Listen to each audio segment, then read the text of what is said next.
진짜 하락장이 아니다라고 주장을 할 때 부동산 가격에도 충격을 주지 않겠느냐. 침체로 인해서 부동산이 이렇게 움직였습니다. 그게 또 올 수도 있는 여건이 살아있는 거구나. 견디고 듣다 보면 늘어나는 재테크 지식 시작합니다. 지금 시장이 진짜 하락장이 아니다라고 주장을 할 때 네. 그 근거로 서울 아파트 안 떨어지고 있다. 강남 아파트 오히려 오르고 있다라는 얘기를 많이 했었거든요. 네. 근데 최근 기사들을 보면 서울 아파트도 뚝뚝 떨어지고 있는 모습들을 심심치 않게 볼 수가 네. 있습니다. 그러면 이건 진짜 하락장인 거 아니냐. 서울까지 빠지고 있다라는 의견들이 많은데 소장님은 좀 어떻게 보고 계십니까?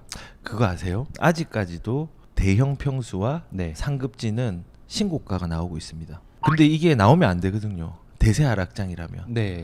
예전에 시장 보면은 서브프라임 이후에 강남 가격 진짜 크게 빠졌습니다. 네. 뭐 크게 빠졌고 했는데 지금은 혼재가 되어 있어요. 서울 기준으로 해서 상급지 같은 경우는요 가격 방어를 잘 하고 있습니다. 네. 뭐 송파 조금 빠진 부분이 있고 강동 빠졌는데 여기는 뭐 헬리오시티라는 아파트에 이제 전세가 한번 2년에 한 번씩 도래하잖아요. 근데 네. 헬리오시티가 9,500세대가 넘습니다. 네.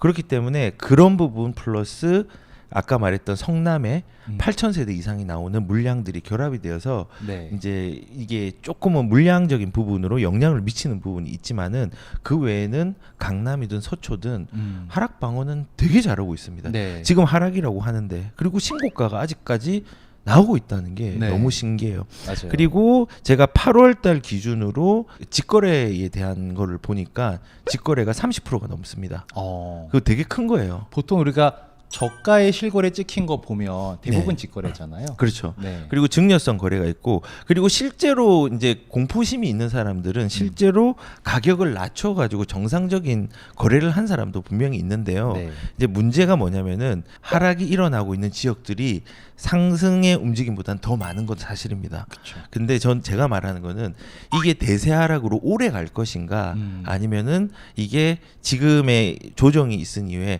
다시 V자를 꺾고 가격들이 움직일 것인가에 대한 걸 좀 더 지켜봐야 된다는 거예요. 그렇죠. 예, 왜냐하면은 전체적으로 지금 다 내려간 게 아니기 때문에. 네. 그래서 뭐 하락에 대한 부분들 뭐 지금 물량이라든지 지방이라든지 이런 데서는 조금씩은 움직임이 있는 부분이 있지만은 신고가랑 혼재되어 있기 때문에 네. 지금 완전한 대세 하락으로 뭐 5년 10년 간다 이렇게는 판단을 할 수 없는 거라고 생각이 그러니까 들어요. 이제 부동산은 예. 끝났다 이렇게 볼 수 없는 시장이다라는 그렇죠. 말씀이신 거죠. 예. 근데 한겨내는 또 내년에 네.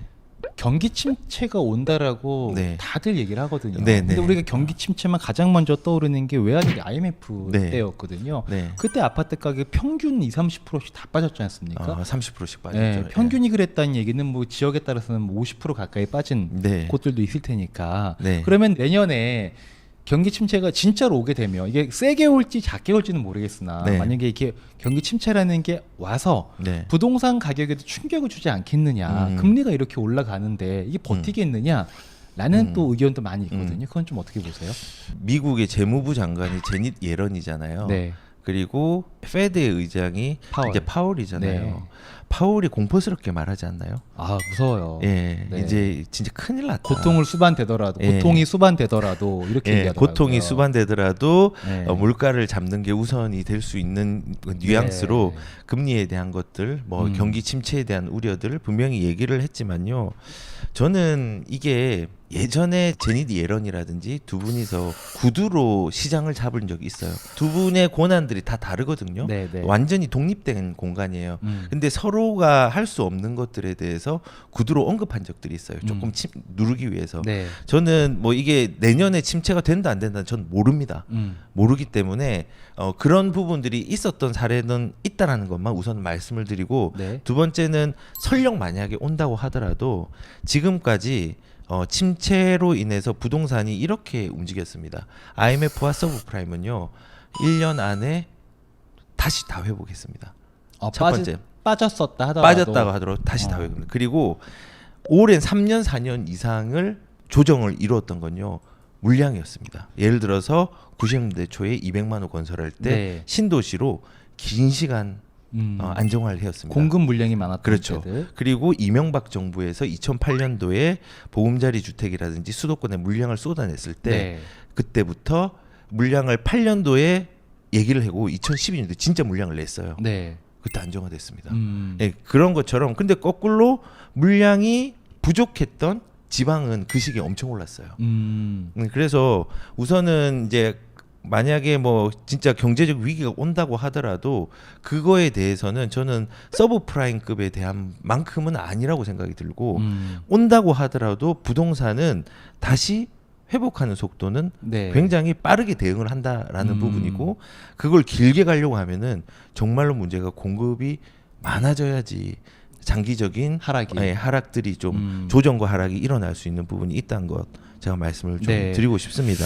그러면 네. 우리가 이제 하락에 대해서 이제 V자 반등이 있을 수 있다라는 말씀을 해주셨는데 우리가 그걸 되게 부러워하거든요. 아, 우리가 타임머신 타고 IMF 때로 돌아갈 수만 있다면, 네. 아, 우리가 10년 전 서브프라임 때로만 돌아갈 수만 있다면 그때 네. 살 텐데 네. 그때 샀던 분들이 결국은 다 좀 여유로워지신 분들이 많이 계시잖아요. 그럼 그게 또 올 수도 있는 여건이 살아 있는 거구나. 네. 그러면 기다렸다가 그때 흔히 말하는 줍줍해야지. 예. 또 이렇게 생각하시는 분들도 계실 것 같아요. 그런 상황이 오면요 집을 못 삽니다. 왜냐하면 경험이 없는 사람은 못 사고요. 네. 그리고 두 번째는 우리가 언제 올라갈지 내려갈지를 미래를 알 수 없기 때문에 네. 할 수가 없습니다. 그래서 제가 대응하라는 부분들이 그런 부분이거든요.